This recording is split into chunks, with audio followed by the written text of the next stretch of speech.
अपने बेटे बहू के कमरे से आ रही आवाज सुनकर रात में बुजुर्ग माँ की नींद खुल गई। बेटा कह रहा था कि उसे मुंबई शहर में नौकरी मिल गई है, मगर हम तीन यानी मैं, तुम और मेरी माँ वहां रह नहीं पाएंगे। ये वो अपनी पत्नी से कह रहा था, क्योंकि कमरा छोटा है और दोनों जगह का किराया मैं दे नहीं सकता। तो क्यों ना माँ को हम वृद्ध आश्रम में छोड़ दें। बुजुर्ग माँ भीगी आंखें लिए सोचने लगी कि अभी साल भी नहीं हुआ बेटे की शादी को, और बहू ने उस पर अपना रंग चढ़ा दिया। इस बात के जवाब में बहू क्या कहेगी? वो तो खुशी होगी उसके मन की जो पूरी हो रही है। हे भगवान, क्या होगा अब?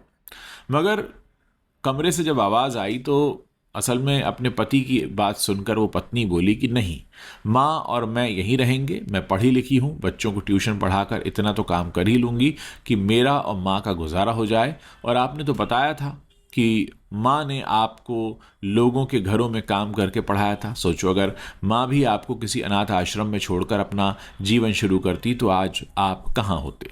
और फिर जब आप यहाँ सेटल होकर बड़ा कमरा ले लोगे तो मुंबई में हमें भी बुला लेना। वैसे भी माँ उस वृक्ष के समान होती है जो सिर्फ छाया ही नहीं बल्कि फल भी देता है।